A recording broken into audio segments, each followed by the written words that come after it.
Et avec un constant, on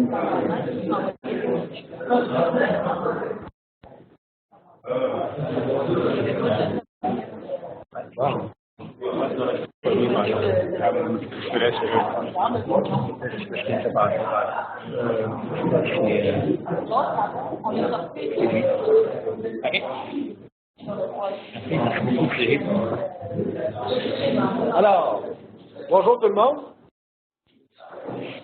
Bonjour, je vous inviterai à prendre place. On va débuter, excusez-nous pour le petit retard. Alors, c'est un immense plaisir de vous présenter Alexandre Blais, qui est directeur du Nouvel Institut Quantique, et qui va venir nous parler d'informatique quantique. Mais tout d'abord, si tu me permets, j'aimerais prendre une minute pour remercier Thierry. Oui. Grâce à lui, on peut enregistrer des présentations. Un gros merci beaucoup de même. C'est très apprécié. Alors, sans plus tarder, Alexandre, le floor is yours. Merci. C'est une suite de ce que David Poulain a fait. Donc, on m'a dit que ça avait bien été avec David. En fait, c'est son point de vue que ça avait bien été.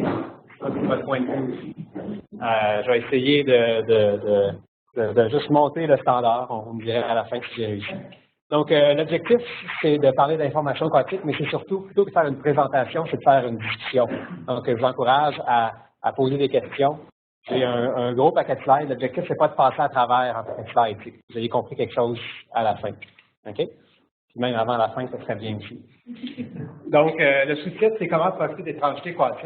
Ça va être un des thèmes récurrents de cette présentation. OK. Donc, il faut toujours commencer une présentation avec un clicker qui fonctionne. Oui, avec une belle photo. Donc, peut-être que certains savent qu'est-ce que c'est, ça. Je pense qu'il y a Jean-François qui n'a entendu parler. Oui. Non? C'est les traces de particules dans une chambre à bulles, dans un accélérateur de particules. Donc, ça pour dire que la mécanique quantique, en fait, c'est une théorie assez particulière. C'est une théorie qui nous permet de comprendre la nature dans ses plus petits raccoins. C'est une théorie qui est extrêmement précise. Une théorie qui est extrêmement puissante. En fait, ce qu'on voit là, c'est des traces de particules qui sont détectées après être accélérées à des très, très hautes énergies, des très hautes vitesses. Puis, de ces traces-là, on peut inférer les propriétés des particules. Puis, dans certaines situations, en fait, les gens qui faisaient ces mesures-là, les physiciens qui faisaient ces mesures-là, il y a maintenant plusieurs décennies quand ça a commencé, on a commencé à avoir des traces qui étaient pas prévues au début. Puis ça, on a pu expliquer avec la mécanique quantique la présence de ces nouvelles particules-là. Encore plus puissant, la mécanique quantique a quand même permis de prédire l'existence de certaines particules qui ensuite ont été mesurées. Donc, c'est vraiment une théorie qui est extrêmement puissante, qui est extrêmement précise. C'est la théorie la plus précise qu'on a en physique. Donc, ça a beau être une théorie vraiment étrange, c'est une théorie qui marche. Okay? C'est extrêmement précis. Donc, c'est la même chose ici. C'est aussi une théorie qui nous amène à pouvoir penser à des nouveaux états de la matière. Okay? Il n'y a pas juste, on connaît les états de la matière, c'est des liquides gazeux, mais il y a aussi, par exemple, des condensats de Bose-Einstein. Ce sont des nouveaux états joints de la matière qui est vraiment un phénomène quantique qui survient à des très, très, très basses températures où les atomes, soudainement, sous l'influence des corrélations quantiques, commencent à avoir un comportement commun. Donc, c'est la mécanique quantique qui prédit ça, donc par Bose et Einstein, et une centaine d'années plus tard, c'est des choses qui sont vérifiées au laboratoire. C'est aussi une théorie qui nous a donné des nouvelles technologies, par exemple le STM, le Scanning Tunneling Microscope, le microscope à effet de tunnel. Ce qu'on voit ici, c'est une surface de cuivre sur laquelle on a rangé des atomes de cuivre, okay, pour faire une ellipse. Ces atomes-là ont été déposés un à un avec le STM. Ce qu'on voit à l'extérieur de la structure, on voit des bosses et des vallons. Okay? Et tout ça, ça correspond aux atomes de cuivre de la surface qu'on est capable de voir, c'est un grand mot, qu'on est capable d'imager un à l'aide de ce STM-là. Essentiellement, comment ça fonctionne un STM, juste Je suppose que certains en auront entendu parler. Qui est familier avec le STM? OK, ça vaut la peine de dire un mot là-dessus. Donc, qu'est-ce que c'est? En fait, c'est que j'ai une pointe très, très, très fine qui s'approche proche d'une surface. OK? Selon la mécanique classique, il ne se passe rien quand je fais ça. Okay? Si j'applique un voltage là-dessus, il ne se passe pas rien. Ici, par exemple, la pointe métallique qui touche la surface métallique, bien, il y a un courant qui va s'établir. Hein? Okay? Ici, il y a une immense résistance, une résistance infinie. Ici, la résistance est quasiment nulle. Donc, il y a un courant qui s'établit. La mécanique quantique est tout à fait étrange, en fait. Elle prédit que les électrons peuvent passer par effet tunnel, qu'on appelle, ils peuvent passer de la pointe à la surface. Et donc, il y a un courant qui peut s'établir, même s'il n'y a pas de contact. Okay? Même si classiquement, il y a une résistance infinie, quantiquement, les électrons peuvent passer de la pointe à la surface. Donc, il y a un courant qui est établi. Ça donne que ce courant-là, okay, cet effet-là est très, très, très sensible à la distance entre la pointe et la surface. Donc, par exemple, si on imagine que mes jointures, ce sont les atomes, bien, ici, la pointe est proche de la surface, mais entre deux atomes, finalement, la distance est beaucoup plus grande, du point de vue de la mécanique quantique, en tout cas. Il y a un atome de différence. Okay? Donc, on va avoir courant, pas de courant, courant, pas de courant. De cette façon-là, on est capable de venir imager les atomes dans une surface. Puis, en l'opérant d'un système dans un autre mode, on est capable de prendre un atome et de le déplacer. On a réussi à faire cette structure-là. Donc, c'est une superbe structure où on est capable d'imager les atomes. Ensuite, regardez à l'intérieur, je m'éloigne vraiment du sujet dont je vais vous parler, mais c'est pas grave, ça vaut la peine de parler de cette image-là. Donc, ensuite, quand on regarde à l'intérieur, on se rend compte qu'il y a quelque chose d'un peu spécial. Hein? On ne voit pas d'un coup des atomes organisés dans une espèce de réseau. Ça ressemble plutôt à des espèces de vagues, vous ne trouvez pas? Mais ces vagues-là, en fait, ce sont les ondes électroniques. Ce sont le fait que les électrons agissent plus comme des particules, mais agissent vraiment comme des ondes. Ce que vous voyez, c'est l'interférence de ces ondes-là. Un peu comme quand je lance une roche à la surface de l'eau, ben, je vois des ondulations. Ce que vous voyez ici, c'est les ondulations électroniques qui ont été mesurées avec un STM. OK. Ça, c'est pas de l'information quantique, mais c'est quand même une belle technologie qui nous est donnée par le quantique. On peut mieux comprendre la matière avec cet instrument-là. On peut même manipuler la matière, comme vous voyez. Ce qu'on veut parler, nous autres, c'est d'information quantique. D'ordinateur, dans le fond. Et là, ça devient un peu bizarre. Comment on peut mélanger mécanique quantique et ordinateur? C'est quoi le lien entre ces choses-là? Donc, pour nous aider, on va ouvrir le dictionnaire. On va voir ce que le dictionnaire nous dit sur la mécanique quantique. Donc, selon le dictionnaire, en tout cas selon Oxford, la mécanique quantique, c'est la branche de la mécanique qui porte sur la description mathématique du mouvement de l'interaction des particules subatomiques. Est-ce que ça vous aide? Avec ça, on ne voit absolument pas le lien avec les ordinateurs. En fait, sincèrement, ça n'a pas l'air d'une théorie particulièrement intéressante. C'est vraiment seulement ça qu'elle fait. Tant qu'à moi, il faudrait réécrire cette définition-là, mais ça serait une discussion pour la fin de ma présentation. OK? Donc, la question que je suis en train de se poser, dans le fond, c'est qu'on peut faire un ordinateur avec ça. On peut faire quelque chose d'utile. Donc, est-ce que cette théorie-là, qui est décrite en ces mots-là, est vraiment utile? Si quelque chose est utile, en fait, c'est qu'elle est utilisée. Donc, on peut poser cette question-là d'une autre façon. Est-ce qu'il y a des dispositifs dans cette pièce qui sont basés sur cette théorie-là? Donc, je pense que vous allez connaître la réponse ici. Est-ce qu'il y a des dispositifs dans cette pièce qui sont basés sur la théorie quantique? Quelqu'un qui dit 0? Pardon? Ce que j'ai dans la main, oui, le laser. Est-ce qu'il y en a plus? Le projet. Jean-François, tu montes ton iPhone. Pourquoi tu montes ça? Parce qu'il y a des milliards de transistors dans ton téléphone. Puis, les transistors, en fait, c'est une technologie qui nous a été donnée, qui était possible grâce à la mécanique quantique. Pourquoi? Parce que ces transistors-là sont basés à partir de semi-conducteurs. Comprendre comment fonctionnent les semi-conducteurs, ça a appris la théorie quantique. Un coup que je comprends comment la théorie quantique fonctionne, je comprends comment un transistor fonctionne, j'ai plus besoin de la théorie quantique.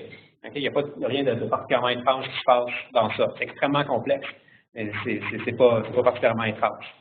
Ceci dit, à ce niveau le plus fondamental, pour comprendre comment les électrons se promènent dans ces matériaux-là, dans les semi-conducteurs, ça prend absolument la théorie quantique.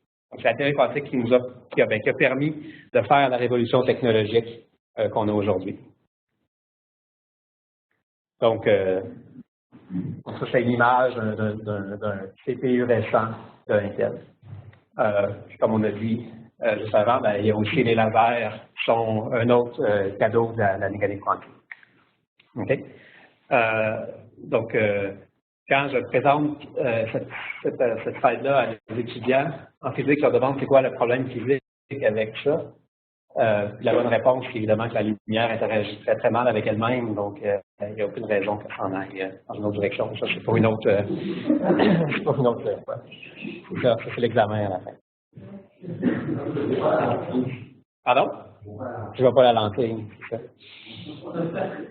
Donc, essentiellement, ce que je viens de vous raconter là, en 2 mots, c'est ce qu'on peut appeler la première révolution quantique. Le fait que cette théorie-là, qui a maintenant un peu plus de 100 ans, qui est la théorie la plus précise qu'on a en physique, okay, qui nous permet de prédire des nouveaux états de la matière, des nouvelles particules, qui nous permet de vraiment comprendre comment les choses fonctionnent, nous a aussi amené à la révolution technologique qu'on a aujourd'hui, qu'on connaît aujourd'hui. Ça vaut la peine de revenir sur certains des acteurs de cette première révolution-là. C'est vraiment 2 histoires qui commencent comme 2 histoires parallèles pour éventuellement se rejoindre. Donc, au début, il y a environ 200 ans maintenant, les gens qui commencent à se demander, qui commencent à réfléchir au concept même d'ordinateur. C'est quoi un ordinateur? Est-ce que je peux en construire un? Donc, entre autres, avec la machine de bavage qui était un ordinateur complètement mécanique.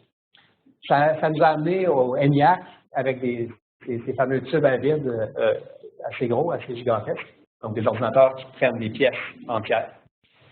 Donc, dans un espèce de monde parallèle à ça, il y avait les physiciens qui, eux, comme Bohr et Einstein, se demandaient, en fait, ils se demandaient certainement pas comment créer un marché qui vaut plusieurs milliards de dollars, mais se posaient vraiment la question, c'est quoi la nature de la réalité? Puis, donc, ils fumaient leur pipe, puis ils prenaient un scotch en se posant ces questions-là, puis eux, tout ce qu'ils voulaient savoir, c'est comment ça marche. C'était une curiosité de physicien pure et simple. Okay? Ils aimaient bien faire des expériences de pensée, essayer de voir, OK, comment la nature fonctionnerait si jamais dans telle et telle circonstance étrange. Tout ça, en fait, c'est ce qui nous a amené à la théorie quantique. Et entre autres, dans les années 30-40, à la théorie des semi-conducteurs. Donc, comprendre comment, finalement, le silicium fonctionne. Okay? Qu'est-ce qui fait que le silicium, ce n'est pas un isolant, ce n'est pas un métal, c'est quelque chose de particulier. C'est rendu là que la théorie quantique a pu avoir un impact sur les technologies d'information et communication, entre autres avec le développement.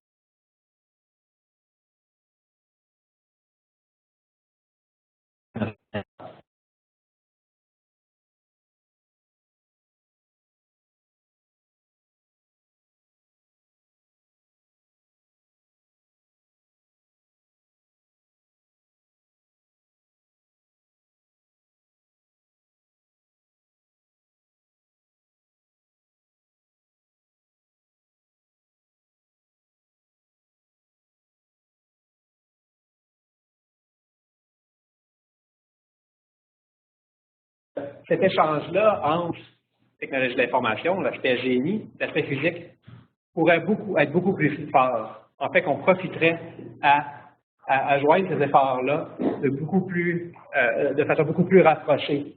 En fait, les dispositifs qui sont utilisés ici n'ont pas seulement à être basés sur la mécanique quantique dans leur plus profond raccoin, mais que si, plutôt, ces dispositifs-là utilisent la théorie quantique de façon active, ça sera à définir maintenant, mais s'ils utilisent de façon active dans leur mode de fonctionnement la théorie quantique, on va arriver en fait à des nouvelles technologies qui sont tout au moins aussi révolutionnaires que ce qu'on a ici, et je pense encore plus en fait.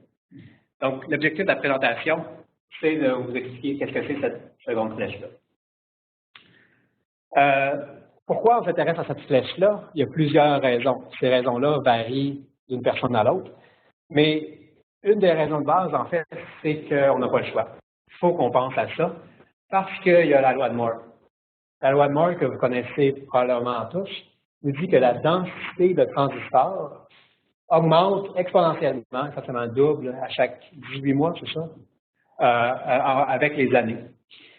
C'est une loi qui avait été une observation qui avait été donnée par Moore, le fondateur d'Intel, au moment où il y avait 2 ou 3, probablement 3 points. 2, ça n'aurait pas eu d'allure. Je pense qu'il y avait 3 points quand il a fait cette prédiction-là, qui, de façon vraiment impressionnante, a tenu la route pendant plusieurs décennies. Ceci dit, ça commence à saturer, mais bon. Il y a un corollaire à cette loi de Moore-là. Si la densité de transistors augmente, c'est que la taille des transistors diminue. Okay? Donc ici, on montre la taille des transistors en fonction des années, de 10 à la 4 en nanomètres, qui correspond donc à peu près le diamètre d'un cheveu, jusqu'à donc au début des années, ou au milieu des années 2000, à la taille d'un virus. Jusqu'à maintenant avoir des transistors qui sont de l'ordre de 14 nanomètres, je pense, c'est ce qu'Intel fait en ce moment. Vous pourrez peut-être me corriger, je pense que c'est rendu à 14 nanomètres.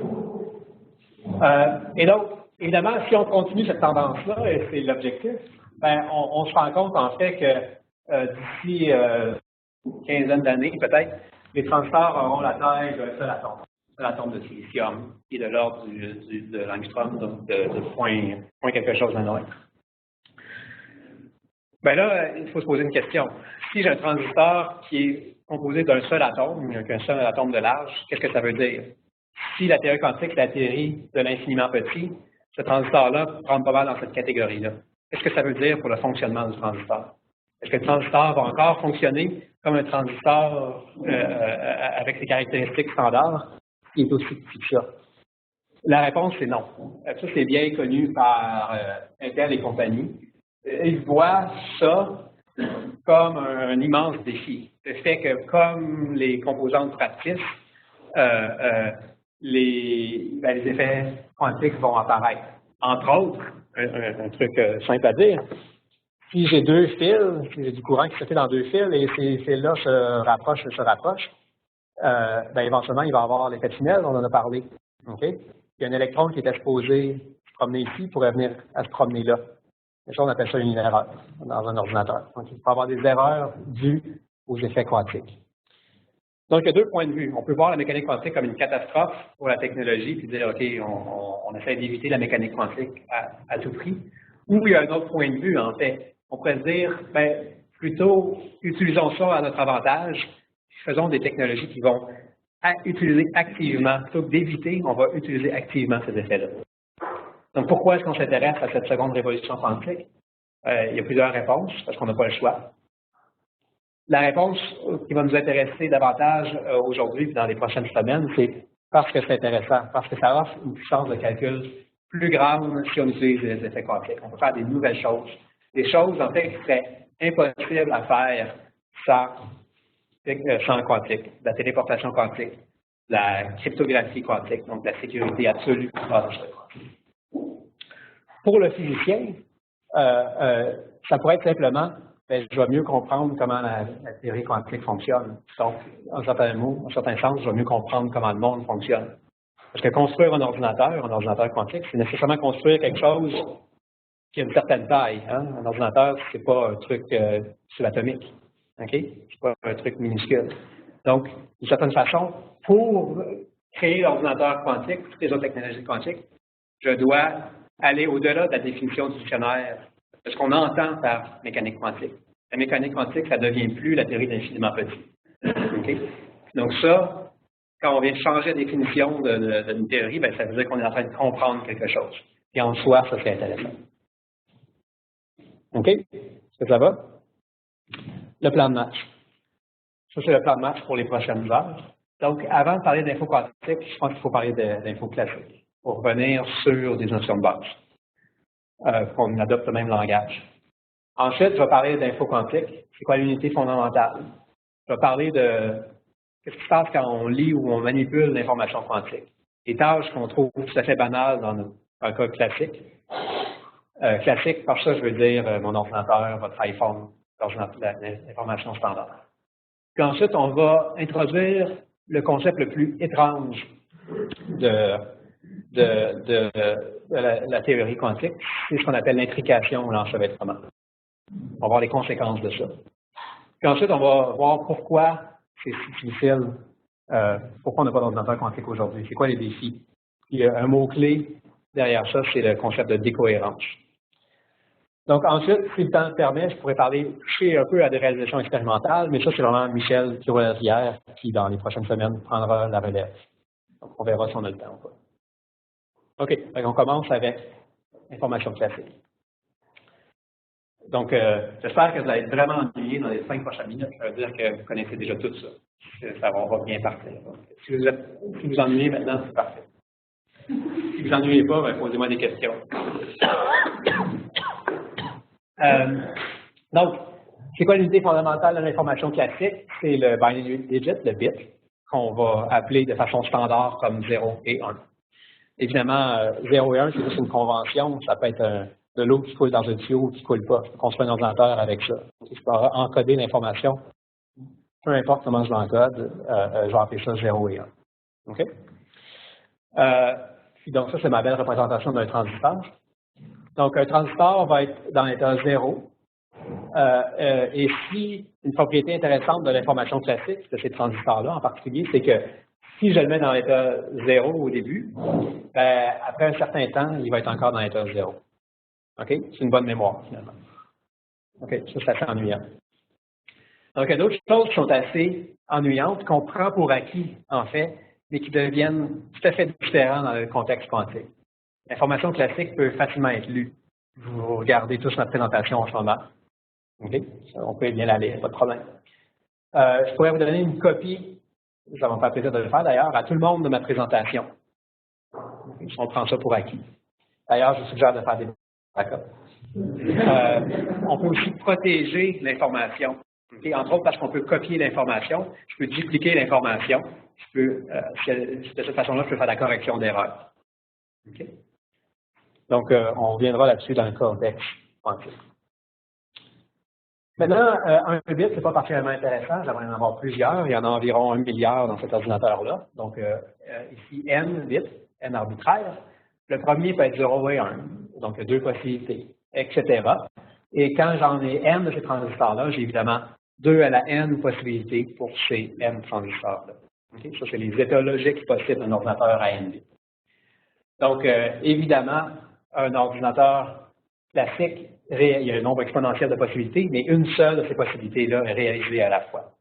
Okay? Donc, la mémoire de mon ordinateur est dans un état particulier, et seulement dans cet état-là. Merveilleux.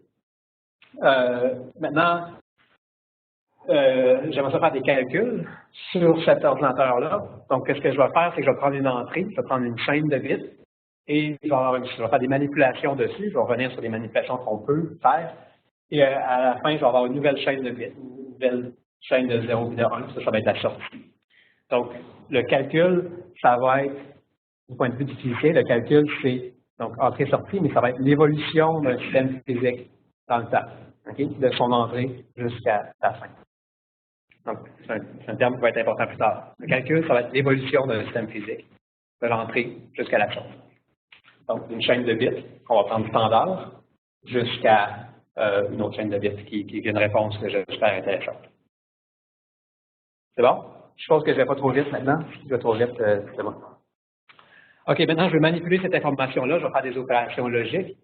C'est quoi les opérations logiques que je pourrais faire? Je pourrais ne rien faire. C'est de la RAM.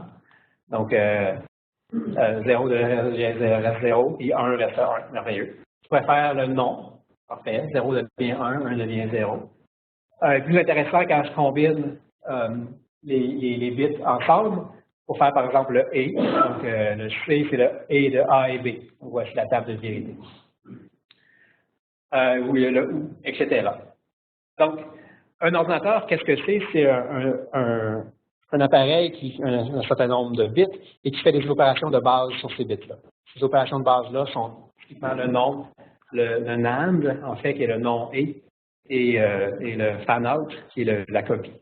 Et ce que je suis capable de faire, c'est 3 opérations de base-là, le nom, le NAND, le nom et je suis capable de faire de la copie, fan-out en anglais. Bien, je suis capable de tout faire les calculs possibles. Okay? C'est le concept d'universalité. Un ordinateur qui est capable de faire ces opérations de base-là pourrait simuler le Big Bang, le battement des ailes d'un papillon ou pourrait factoriser des nombres. Okay? Il peut faire n'importe quoi. Donc, c'est ce que je veux dire par ce signe d'égalité-là, qui est strictement parlant pas correct, là, mais l'ordinateur le plus puissant à Sherbrooke, si je suis capable de faire ces opérations de base-là sur un boulier, ben, c'est la même chose. C'est juste que dans un certain cas, ça va être vachement plus long de faire sur le boulier que sur le superordinateur, mais c'est pas grave, je pourrais simuler le Big Bang là-dessus si je voulais. Pardon? Non? C'est ça, non, ouais, bon. Donc, ça, c'est bien, c'est le calcul standard. Mais pour ce qui va nous intéresser plus tard, en fait, ça vaut la peine de se poser des questions, une question supplémentaire. Est-ce que je pourrais faire du calcul sans jeter de l'information? Ça semble une drôle de question, mais ça va être important plus tard. Ce que je veux dire par là, c'est la chose suivante. Ici, si vous me donnez l'entrée, je peux vous donner la sortie. OK? Mais si je vous donne, la sortie, dans ce cas-là, je peux aussi vous donner l'entrée. OK? C'est une porte qui est réversible. Par contre, dans la porte E, les portes à deux bits, si on me donne la sortie, je ne suis pas capable de vous dire avec certitude c'est quoi l'entrée. OK? Donc, ce que ça veut dire, c'est qu'au début, j'avais 2 bits d'information. À la fin, j'en ai un seul bit d'information. Okay? J'ai donc jeté de l'information quelque part. Détruit de l'information. Donc, Ralph Landauer, en fait, qui nous a appris que effacer de l'information, ça a un coût, ça. Ça va libérer une certaine quantité d'énergie, plus précisément KB, KB c'est la constante de Boltzmann, fois T, la température, fois log de 2. Effacer un bit, ça coûte ça d'énergie, ça va dissiper autant d'énergie. Ça se dit, c'est pas pour ça que mon ordinateur est chaud en ce moment. Là. Il y a bien d'autres raisons qu'il y a de l'énergie qui est dissipée. Mais quand même, il y a des physiciens qui se sont posés la question, est-ce que, d'un point de vue fondamental, est-ce que je pourrais imaginer faire un calcul sans jamais effacer l'information? Puis la réponse, c'est oui. C'est oui, mais évidemment, je n'ai plus le droit d'utiliser ces opérations-là. Je dois les remplacer par des opérations qui ont cette gueule-là, des opérations qu'on appelle le non contrôlé. Qu'est-ce que c'est, ça? Bien, premièrement, ça a l'air raisonnable parce que ça prend 2 bits, ça sort 2 bits. Je suppose que ces notations-là, ce genre de notation-là, ça va pour tout le monde? Est-ce que je dois expliquer ça? Ça va? Okay. Donc, ça, c'est ce qu'on va appeler le non contrôlé. Qu'est-ce que ça fait, le non contrôlé? En fait, ça agit comme 2 bits, ça me sort 2 bits. Donc, ce n'est pas nécessairement réversible, ça a le potentiel de l'être. Il n'y a pas d'information qui est a priori effacée comme ici. Ce que ça va faire, en fait, c'est que ça va simplement copier le A ou traîner le A. Donc, A est égal à A'. Ensuite, le B va devenir non B seulement si A vaut 1. Okay? Si A vaut 0, cette opération-là ne fait rien. A et B, pardon, A' et B' sont respectivement A et B. Donc, si A vaut 0, il ne se passe rien. Si A vaut 1, par contre, B devient non B. Donc, encore une fois, si A est 0, 0,1 devient 0,1. Si A vaut 1, 0,1 devient 1,0. Okay? Ça, c'est le non contrôlé. Je peux aussi imaginer un contrôle non. Okay? Je peux ajouter A, B, C. Donc, si A et B sont 1, alors C est non. Et ce que Landauer, Bennett et Toffoli ont montré, c'est que cette porte-là, le contrôle non, aussi appelé la porte de Toffoli, c'est une porte universelle pour le calcul réversible.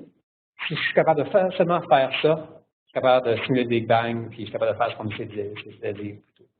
OK? Donc oui, c'est possible de faire. Avoir une porte de réversible et calculer le Big Bang? Il n'y en a pas. C'est juste que ce que je veux dire, c'est l'universalité qui est importante. C'est que j'ai une porte réversible universelle. Okay? Ça veut dire que si j'ai une porte, si j'ai un calculateur universel, c'est capable de simuler n'importe quoi. N'importe quel calcul que tu lui lances, il va être capable de le faire, de le prendre. C'est l'équivalent du NAND, du A puis du fan-out. Oui, c'est juste ça. Pas perdre d'information, c'est mieux dit que l'énergie, information. Ouais. Mais eux, ils pensaient vraiment en termes d'énergie, mais oui.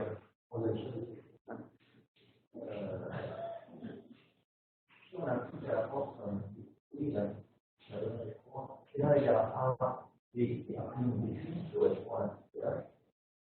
a alors, il a pris une étude, comment on pourrait trouver les temps? Comment c'est réversible, ça? Après une étude, il je comprends que c'est réversible. Oui. Si on fait l'opération et donc, si on obtient Ça, c'est pas réversible. ça, mais comment on fait cette opération-là? Donc, désolé, je peux pas aller comme ça jusque-là. Non, j'aimerais bien pouvoir écrire le circuit qui simule ça, mais je peux pas le faire. Donc, je peux pas répondre à cette question-là, désolé. Oui. Oui. Évidemment, mais tu ne pourras pas simuler exactement le « et ». Tu vas le simuler en gardant l'information, parce que si tu jettes de l'information, c'est plus réversible. Donc, c'est une subtilité. Mais n'importe quel calcul, tu vas pouvoir le faire. C'est bon? Donc, ça conclut ce que je voulais vous dire pour le calcul classique. Passons maintenant à la nouveauté. Est-ce qu'il y a une horloge, en fait, ici? OK. C'est bon. Donc, enfin, après une demi-heure, on peut passer à ce que vous ne connaissez pas. Donc, le calcul, l'unité fondamentale de l'information quantique, qu'est-ce que c'est? Ben, c'est le quantum binary digit, ou le quantum bit, ou le qubit. Okay. C'est l'unité de base. Qu'est-ce que c'est l'unité de base? Ben, c'est 0 et 1. Ça va. Jusque-là, il n'y avait pas particulièrement de surprise. Sauf que ces 0 et ces 1-là sont particuliers. Donc, sont encodés d'une façon particulière. Okay. C'est un symbole que vous avez vu, j'espère, avec David Poulain, le concept de fonction d'onde. Oui? OK. Vous êtes des experts de fonction d'onde maintenant. Donc, on va faire juste un petit rappel de fonction d'onde. Donc, c'est une expérience qui vous a sûrement montré l'analogue de cette expérience-là. Donc, ça, c'est une expérience qui a été faite, en fait, en 89, c'est une expérience standard avec la lumière, avec des photons. Donc, j'ai une source, par exemple, de photons, j'ai un laser, et je vais l'envoyer sur 2 pentes. OK? Puis ensuite, je mesure l'intensité lumineuse ici. Qu'est-ce que je vais voir? Est-ce que quelqu'un peut faire une prédiction? Pardon? Je vais voir un patron d'interférence. Je ne verrai pas 2 pics lumineux ici, je vais voir le patron d'interférence. Ça, David vous en a parlé, n'est-ce pas? Merveilleux. Donc, ce qui est intéressant avec cette expérience-là, c'est que ça a été fait avec des électrons, pas avec des photons. Okay? Donc, il a envoyé un électron à la fois. Un électron à la fois. Okay? Dans l'interféromètre, à chaque fois, il y avait, dans l'interféromètre, dans l'appareil, à chaque fois, il y avait un seul électron. Okay? Et ce qu'ils ont vu, c'est, au début, un paquet de points aléatoires. Okay? Chaque point correspond à une expérience, un électron qui frappe une plaque photographique.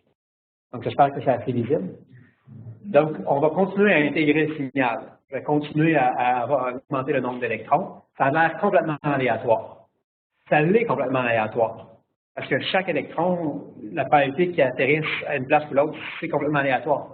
Sauf que, à travers cet aléatoire-là, on peut, je pense qu'il y en a encore une autre, oui, à travers cet aléatoire-là, quand on accumule les données, quand on fait une moyenne sur plusieurs expériences, on voit le patron d'interférence vraiment émerger. Et ce que ça montre, en fait, c'est que c'est vraiment, c'est pas un effet collectif, c'est vraiment, l'électron passait un à un, hein. C'est vraiment chaque électron qui a interféré avec lui-même. Okay? Ce que je veux dire par là, c'est que la seule façon de comprendre cette expérience-là, c'est d'accepter le fait que l'électron est passé à la fois en haut et en bas. Chaque électron est passé simultanément en haut et en bas. Ça, David vous en a parlé. Okay? Je suis capable de se dire ces mots-là. Vous êtes capable de dire ces mots-là aussi, mais vous n'êtes peut-être pas capable de l'accepter que c'est vrai. Ben, c'est normal, c'est correct. Ce que Feynman disait, en fait, c'est que pour lui, ça, c'était l'aspect le plus étrange de la mécanique quantique. Puis que, je suis désolé, mais il n'y a pas de façon d'autre que vous l'expliquer, autre que ce que je viens de vous dire là. Donc, une chose que donc j'ai des collègues ici, c'est une chose qu'on apprenait la mécanique quantique au bac, on est tout mêlé avec ça. Et à la fin du bac, tu dis, ah, ben, je le comprends maintenant, ça. C'est correct, je comprends ça. Mais quand on est vraiment honnête avec nous-mêmes, on se rend compte à la fin du bac, ouais, dans le fond, je suis juste habitué. Je ne comprends pas. Là, je suis capable de faire des calculs, mais je suis habitué. Donc, il y a un lâcher prise, c'est ça que je vous demande de faire. Donc, à force de l'entendre parler, vous allez être habitué à ça. OK? C'est normal, c'est correct. Mais éventuellement, si vous êtes capable de faire des petits calculs, ça va vous aider aussi à se lâcher prise, là, donc Serge nous parle. Je vais laisser donner un séminaire sur le lâcher prise, peut-être.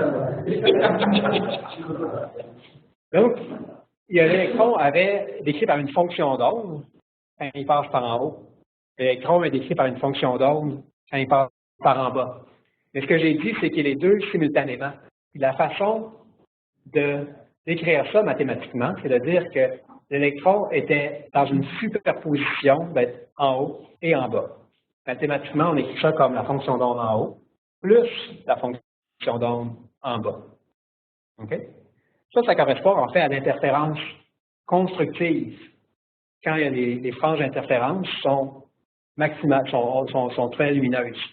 Il y a des situations, par contre, où mes flèches ne sont pas super bien placées, mais il y a des endroits où l'interférence est destructive, il y a moins de possibilités qu'il y ait un électron qui soit mesuré. Ça correspond, en fait, à changer le signe ici. Les choses vont s'annuler en bout de ligne. Il peut y avoir des superpositions plus, des superpositions moins. Puis, en fait, vous êtes familier avec les nombres complexes, pas tout le monde. En fait, si vous êtes familier avec le transformé de Fourier, vous êtes familier avec les nombres complexes. Je pense que vous marquez J plutôt que I, n'est-ce pas? Mais on va s'entendre sur ça. Donc, ça ici, ce que ça veut dire, c'est qu'il n'y a pas juste maximalement lumineux puis aucune intensité. Il y a toutes les possibilités entre les deux. Et c'est cette phase-là, ce phi-là, on appelle ça une phase, qui nous est capable d'interpoler d'un à l'autre.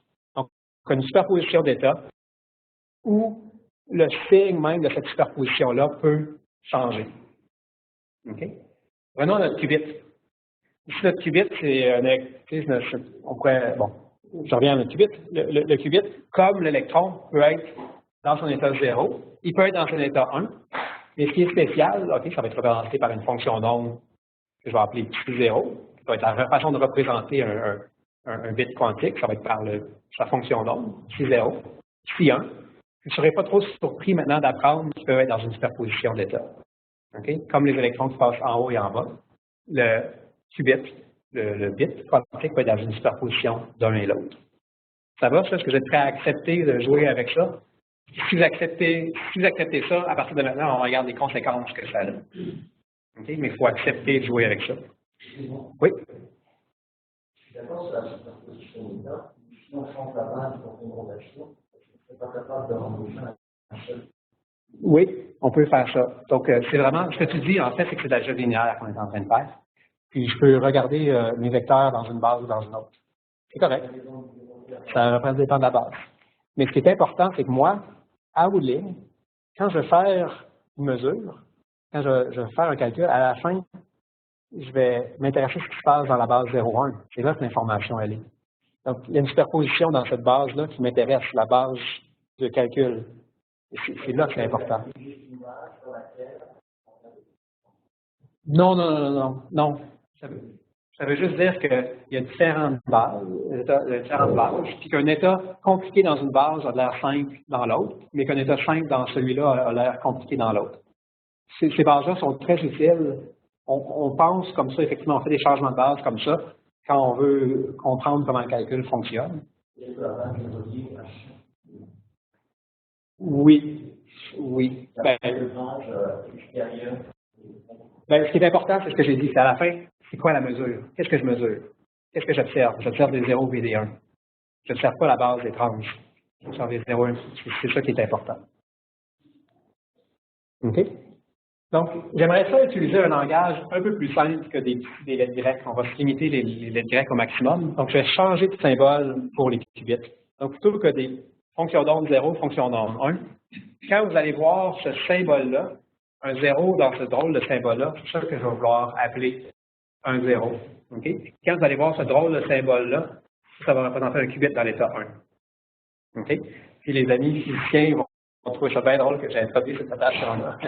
Ils connaissent le nom de notation de Dirac, c'est la notation moderne pour parler de la mécanique quantique, en fait.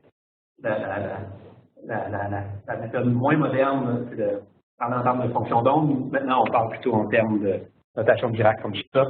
Les détails sont pas importants. Pour vous, tout ce qui est important de savoir, c'est que quand vous voyez ce symbole-là, un 0 dans ce drôle de symbole-là, c'est un qubit qui est 0. Et ce qubit-là, il peut être dans 1 ou il peut être dans n'importe quelle superposition. Est-ce que vous êtes prêt à accepter ça? Je vois des yeux qui ne sont pas complètement satisfaits. Posez-moi des questions. C'est normal. Les questions, ils ne sont pas sur les termes. OK. Je vais pouvoir répondre à ta question bientôt. Maintenant, OK, j'arrive à ta question.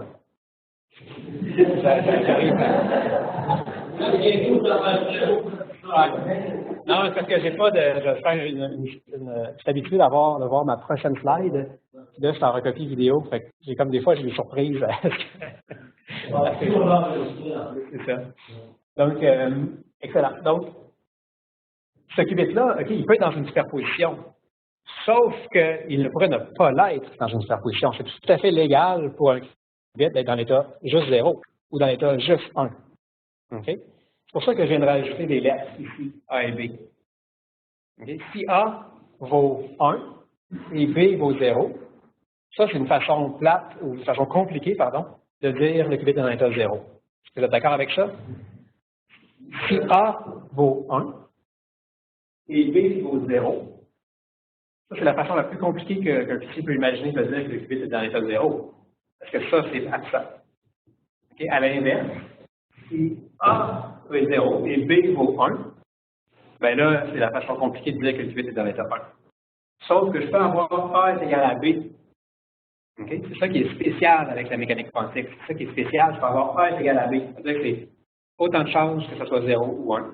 Puis en fait, n'importe quoi entre les deux aussi. Là, il n'y a pas vraiment de relation avec la capacité que vous avez présentée. Non, non, absolument pas. Merci. Merci, je devrais changer mes symboles la prochaine fois. C'est la première fois qu'on fait le commentaire. Il n'y a pas de relation avec ça. OK? Est-ce que vous êtes prêt à accepter ça? C'est bon. Donc, ça, c'est ce que je vais appeler la première étrangeté quantique. Le fait que si vous êtes prêt à accepter ça, vous avez fait un gros pas dans l'acceptation de c'est la chose la plus bizarre. En fait, il y en a deux choses complètement bizarres. Il y en a trois, en fait.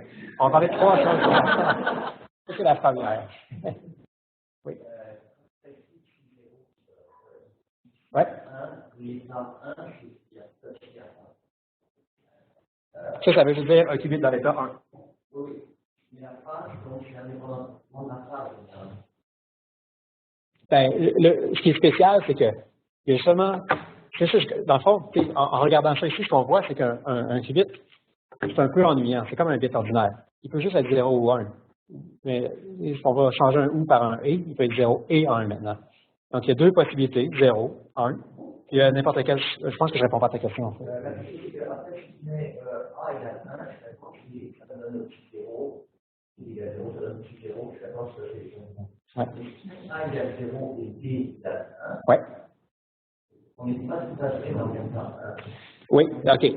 Ah, oui, parfait. OK, bien là, c'est la même question que Jean-François, puis je ne suis pas prêt à répondre à celle-là encore. Posez la même question sans vous en rendre compte. Donc ça, c'est l'étrangeté quantique numéro 1. Le fait que l'électron est passé en haut en même temps. Le fait que le qubit peut être dans l'état 0 et 1 en même temps. C'est vraiment bizarre. C'est inconfortable, c'est normal. Le phaseur est vraiment là pour ça. Pardon? Le phaseur est là pour dire... Le quoi, pardon? Le phaseur est là. OK, oui. Il est là pour dire, ben, il change. Ça, c'est cette Non. Non. Je peux comprendre. Oui, c'est parfait. Moi, mon pointeur, j'ai dit qu'il est permanemment, de façon permanente. Donc, je rappelle, ça va être plus ou moins. Ouais. Okay? Ça, c'est vrai indépendamment des A et des B. Ouais. Okay? Je peux changer l'amplitude, la proportion de A versus B, mais étant donné ces proportions-là, il faut aussi changer le signe. Je peux changer la phase. On va changer l'interaction. Oui, ben c'est comme si, d'une certaine façon, si on revient à ça ici, qui va, malheureusement, vous allez revoir les animations. Le A et la phase, c'était est-ce qu'il y a des interférences constructives ou destructives? Le A et le B, c'est est-ce que je suis en train de dire à l'électron, non, tu vas passer surtout en haut ou surtout en bas? C'est une probabilité quand on parlait d'amplitude, C'est relié aux probabilités. C'est des probabilités. Donc, une amplitude de probabilité, je vais prendre un carré, je vais prendre une probabilité. C'est ça que David Poulet vous a dit? C'est ça, exactement. C'est la probabilité, le carré de A et de B, c'est la probabilité pour 0, c'est la probabilité pour B. C'est pour ça que, maintenant je peux répondre à la question. Si j'ai E à la I, phi B, c'est la seule chose qui existe. Si je prends le carré de ça, la phase n'est pas importante. Okay, je vais revenir là-dessus. OK? Donc, je peux boucher un des trous ici. Je peux boucher un des trous. Dans ce cas-là, je viens de mettre A égale à 0, par exemple. C'est impossible que l'électron passe en haut. Dans ce cas-là, ça devient assez ennuyant. Là, c'est plus quantique. Si je change la distance, oui, ou comme ça aussi, oui.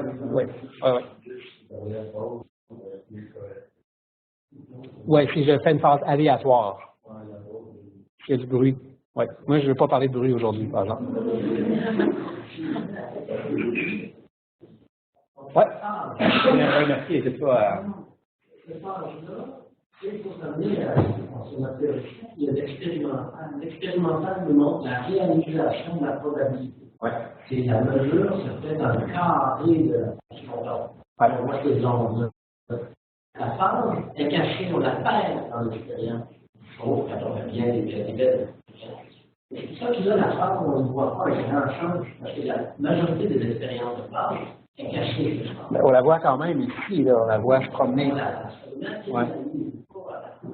C'est difficile à faire. Ouais. C'est un objet mathématique là qui nous permet de montrer que l'expérience. Ce que tu dis, c'est aussi un aspect bizarre de la théorie quantique. C'est en train de décrire quelque chose qui est supposé être physique, il y a un nombre imaginaire dedans.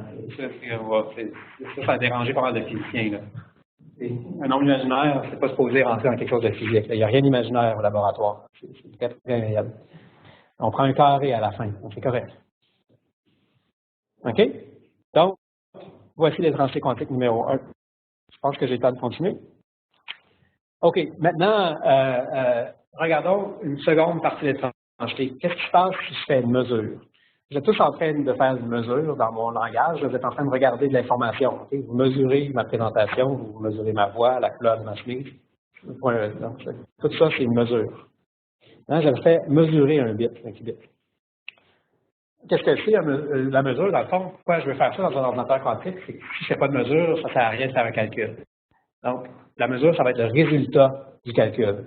Si je veux factoriser 15, le résultat, je vais mesurer 3 et 5. Je vais vraiment mesurer la représentation binaire de 3 et 5. OK? Donc, une mesure, 3 et 5, représentation binaire de 3 et 5, ce sont des bits classiques. Okay? Est-ce que vous avez déjà mesuré de l'information et mesuré l'information? Ah, la réponse, c'est une superposition de 0, 1. Non, non. Et quand je fais un calcul, à la fin, j'ai un résultat classique. C'est ça que je cherche. Okay? C'est quantique. Je fais un calcul, je mesure quelque chose de classique. Regardons ça de façon un peu plus près. Ça, c'est juste dire qu'est-ce que c'est la réalité de faire un calcul. Maintenant, qu'est-ce que ça veut dire d'un point de vue quantique?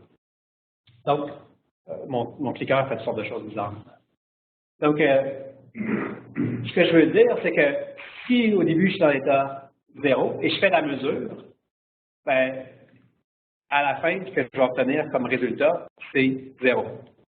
Et je suis désolé, l'animation est passée beaucoup trop vite. Hein. Donc, j'ai le temps de changer, mais je vais parler pendant que je change les fils. OK. Donc, ce que je vous dis, c'est que. Ah, merci. Ça prend des fils, pas des rechargeables. Ce que je voulais vous dire de façon plus lente que ce qui est apparu au tableau, c'est que si je commence avec un état quantique 0 et que je fais une mesure, ce que je vais obtenir, c'est 0. Et c'est le bit classique 0. Ça va être la réponse que je vais obtenir. Si je commence avec un qubit qui est dans l'état 1, ce que je vais obtenir à la fin, c'est le bit classique 1. OK? Donc, il n'y a pas rien de spécial qui se passe. Qu'est-ce qui se passe, par contre, si j'ai 0 plus 1? C'est là que ça devient vraiment étrange. Puis là, en fait, est-ce qu'il y a une suggestion? Qu'est-ce qui pourrait se passer? Qu'est-ce que je vais voir? Une mesure différente. Non, mais là, j'ai 0 plus 1. Une mesure différente à chaque fois qu'on a fait. Oui, donc j'ai entendu différentes choses, mais la réponse, en fait, c'est que j'obtiens un bit aléatoire. je vais obtenir 0 ou 1 de façon complètement aléatoire. OK? Donc, ça, c'est un des postulats de la mécanique quantique. C'est une autre des choses que je ne peux pas vous expliquer. Il y a une table de loi de la mécanique quantique qui nous a été donnée. Ça, c'est une des choses qui est sur cette table de loi-là. Si je fais une mesure, j'obtiens un résultat aléatoire. Okay? Je vais revenir sur ça. Ah oui. Ça, c'est le ou. Ici, pardon. Ici, dans une superposition, les deux sont simultanément. Et je suis ici, je suis dans mon bureau. Ça veut dire? Pardon. Ça, c'est un et. Ça, ici, c'est moi qui est en train de vous parler. Ça, c'est moi qui est en train de travailler dans mon bureau. Le plus, pour moi, c'est un et. Je fais les deux en même temps. C'est important. Je fais les deux en même temps. Moi, je suis ici, je ne suis pas là. C'est important. Je suis pas là. À la fin, vous mesurez que je suis ici. Je ne suis pas dans mon bureau. Okay? Ce que vous voyez, ce n'est pas une superposition, vous voyez que je suis ici. Vous obtenez, par exemple, 0. Oui. Si tu fais plusieurs fois la même expérience avec 0 plus 1, c'est ça, maintenant 100 fois, mais tu vas obtenir à peu près 50%. À peu près 50% des fois 0. Ça veut dire le ou. Ça veut dire ça. Ça veut dire en fait que j'obtiens un bit complètement aléatoire. Tellement aléatoire en fait qu'on peut fabriquer des générateurs de nombres aléatoires basés là-dessus, qui sont utilisés par les casinos en ligne. Les casinos en ligne aiment vraiment les nombres aléatoires. Ça, c'est les nombres aléatoires les plus aléatoires que tu peux avoir. En fait, c'est aléatoire, c'est au niveau du plus fondamental possible de la théorie. Donc, c'est vraiment, c'est mieux qu'un coin flip. Si tu fais un coin flip, et on va voir que c'est presque 50-50, mais pas tout à fait. Ça, c'est vraiment 50-50. Un bit aléatoire. Donc, ça veut dire que si j'ouvre un livre quantique, l'histoire change quand je lis. Et quand je regarde l'histoire, ça va donner un résultat ou un autre. C'est complètement différent de ce que c'est. La question de Jean-François me montre que Jean-François n'a pas compris. Alors, mais l'opérateur de la multiplication en pratique que ça vaut la peine de revenir. S'il y a de la confusion sur ça, il faut vraiment revenir là-dessus parce que sinon on avance dans le noir. C'est important de comprendre que ça, c'est, par exemple, c'est mon pointeur qui est allumé et fermé en même temps. C'est vraiment les deux possibilités qui existent simultanément. C'est l'électron qui passe dans la fente du haut et la fente du bas simultanément. C'est ce que je veux dire par le plus. Non, mais après la mesure, au moment de faire la mesure, c'est un ou. J'obtiens un ou l'autre. Et c'est ça. Quand tu vas mesurer, c'est un et, quand tu mesures, c'est un ou. Exactement. Mes affaires, c'est que je ne peux pas prédire, shot à shot, expérience à expérience, ça va être quoi le résultat. Il n'y a aucune façon pour moi de dire ça va être 0 ou 1. Je sais que ça va être 0 ou 1 en moyenne, ça va être un ou l'autre. C'est ça. Juste comme ça, on dit que ça va être 0 ou 1 dans une probabilité exactement parfaite, mais si le A et B étaient différents, OK. Le résultat est complètement variabiliste, mais toi, ta question, c'est qu'est-ce qui se passe s'il y a le A et le B? Okay? Donc là, j'aime bien changer de fond, on dirait pour mélanger les gens, c'est que j'ai appelé ça alpha et bêta. C'est alpha et bêta maintenant, c'est une superposition. Ce que von Neumann nous a dit, en fait, celui qui donnait une des tables, des lignes de la table de loi de la théorie quantique, c'est la chose suivante. Et en fait, on n'a quasiment pas besoin de cette règle-là, elle a un certain sens en soi.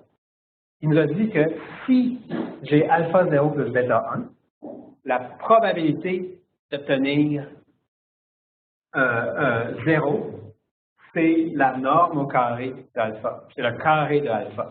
Et parce que alpha, c'est un nombre complexe, tu vas faire alpha fois son conjugué. La norme au carré. Ça doit être un nombre réel. Hein? Ça doit être un nombre réel. C'est la norme au carré. Alpha fois son conjugué. C'est pour ça que la phase est faite. OK. C'est quoi la probabilité d'obtenir bêta? Pardon, d'obtenir 1, c'est bêta carré. Excellent. Qu'est-ce qu'on peut dire sur les contraintes entre alpha et bêta? Est-ce qu'alpha et bêta sont complètement arbitraires? Ils ont des contraintes, c'est quoi? C'est égal à 1. La somme des probabilités doit être égale à 1. C'est ça que David vous a dit. N'est-ce pas? Je pense, j'espère. Donc, ces nombres-là ne peuvent pas à n'importe quoi. Ils peuvent aller de 0 à 1, mais toujours en suivant cette règle-là. OK? Et ça, c'est la deuxième étrangeté quantique. Donc, on a des superpositions. C'est vraiment bizarre. Mais quand je fais une mesure, je brise cette superposition-là, je détruis la superposition pour obtenir un résultat vraiment classique. Je suis ici ou je suis là, 0 ou 1. OK? Moi, ça me fait plaisir de continuer, mais il est exactement 1 heure. C'est peut-être un bon moment pour arrêter.